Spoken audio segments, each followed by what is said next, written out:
विधानसभा चुनाव को मद्देनजर रखते हुए राजनीतिक दल जमकर चुनावी प्रचार प्रसार कर रहे हैं। ऐसे में राजनेता एक दूसरे पर आरोप प्रत्यारोप लगा रहे हैं। इस बीच दिल्ली भाजपा ने अरविंद केजरीवाल का पोस्टर जारी किया। इस पोस्टर में भाजपा ने केजरीवाल को चुनावी हिंदू बताया है। साथ ही पुजारी और ग्रंथी सम्मान योजना को लेकर भी भाजपा ने केजरीवाल पर हमला बोला। चुनाव को देखते हुए आप वोटरों को साधने में जुटी हुई है। ऐसे में आपने दिल्ली में आज से पुजारी ग्रंथी सम्मान योजना का शुभारंभ किया। आम आदमी पार्टी के राष्ट्रीय संयोजक अरविंद केजरीवाल ने मरघट वाले बाबा के मंदिर से इस योजना के रजिस्ट्रेशन की शुरुआत की है। इसके तहत पुजारी और ग्रंथियों को प्रतिमाह 18,000 की सम्मान राशि दिए जाने की योजना है।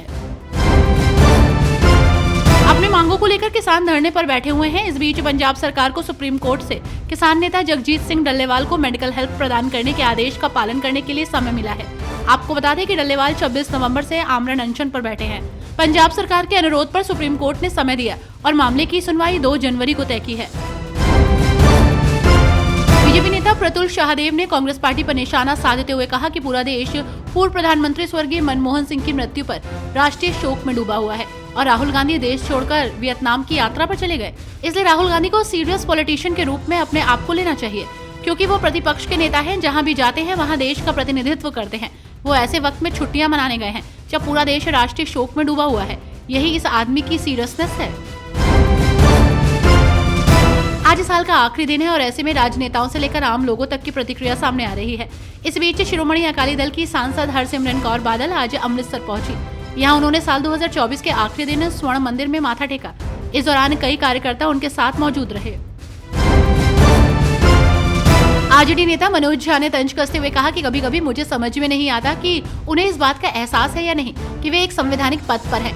आप एलजी हैं, आपको उसकी गरिमा को बनाए रखना चाहिए। कितने बीजेपी नेता ऐसे रहे जिन्होंने ये कहा कि हम सिर्फ खड़ांगू ढोने वाले हैं।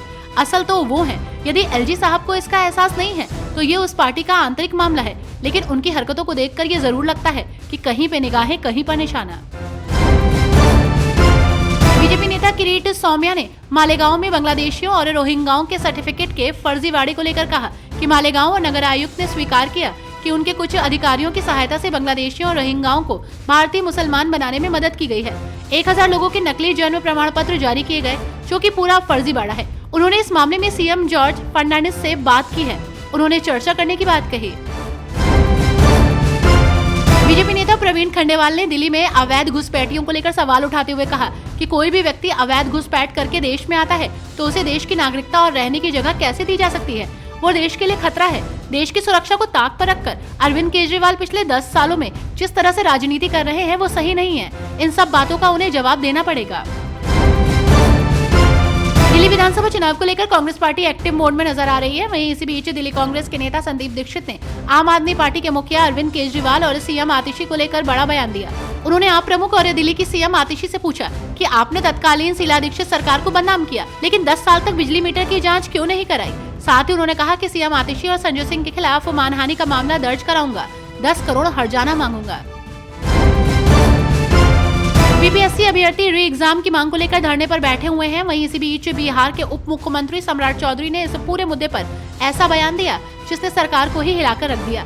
दरअसल उन्होंने कहा कि बीपीएससी पूरी तरह से स्वतंत्र है। सरकार ने फ्री हैंड दिया है, वो निर्णय लें। छात्रों के संबंध में कोई भी निर्णय लेने के लिए वो स्वतंत्र है। वो तय करेगा कि छात्रों का हित क्या है।